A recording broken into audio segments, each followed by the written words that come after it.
The Batman certainly took its own interpretation of the story of Batman. If you liked the interpretation, you would have probably have liked the film. If you didn't, maybe less so. Now, the main way the film was different was because it was more of a detective film rather than your traditional superhero film. There were lots of clues along the way, making you really think about them. Now, although I guess that is fine, I really wanted more of a superhero look. You want the detective look, fine, but in many scenes, they didn't need this massive superhero to be there. A normal policeman who can fight would have been absolutely fine for it. And that is kind of one reason why I didn't see the film as a truly amazing film. You have a look at like the Dark Knight trilogy, for instance. Every time Batman was there, you felt that it was a true superhero film. Batman and all he was doing was very superhero-like. Now, also, the whole film was very, very centered. It was had kind of tunnel vision in terms of the film being centered on Batman and also on Gordon. There was very little Bruce Wayne involvement in it, and yeah, as I said, no outside vision.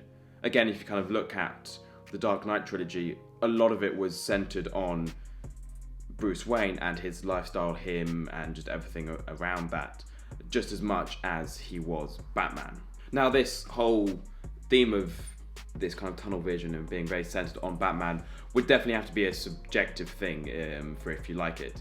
But for me, I certainly prefer the other ways to it. Also, throughout the film felt slightly robotic. The close-up shots and the closed-up shots, this big Batman suit which didn't look all that flexible, made the film seem very robotic, and there just wasn't much kind of fluidity in terms of that. The close-up shot of his feet throughout, for instance, showing just how big he is, just didn't really help. Now, I guess Batman is this big superhero, but the way it was done, it made it more seem quite robotic rather than here is this big, powerful Batman, basically. I think it could have just been a case of kind of just stepping back a bit and just giving itself a bit of breathing room. And it was kind of just this big Batman slowly walking around, not doing much half the time. And that, for me, again, that's probably a subjective thing. I think the whole film was quite subjective. You know, if you, as I said, if you like that, you would like the film. But for me, I preferred the other ways, basically. I didn't certainly dislike this way, but I prefer the other ways. However, I have to say, one of the worst bits, maybe the worst bit for me about the whole film, was the main villain, the Riddler, played by Paul Dano. His character was, I didn't think was very good. Now I didn't know that other people loved his character. And I don't know if he was trying to be like the Joker or not, but if he was, it wasn't very good interpretation or impression of the Joker. I thought the Joker was, well, just much better, basically. The Riddler, I didn't really get into his character much. The actor who played Riddler as well, Paul Dano, just wasn't the correct guy for the role as well, I don't think. Also, Andy Serkis as well, who played Alfred, I didn't think it was the right choice as well of casting. I think it was a fine role. The character was fine, but I don't think the casting of Andy Serkis was the correct choice. And also, actually, before I forget, they're nearly 3 hours long. The film was just too long. It certainly didn't feel like 3 hours, but it still felt a bit too long as well.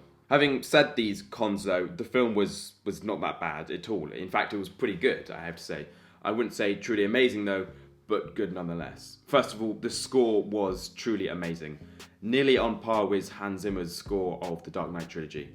I don't think it was up there. I don't think it was beating it or even just there, but it was very close. It's certainly a very good track. The scorer did a brilliant job with that one.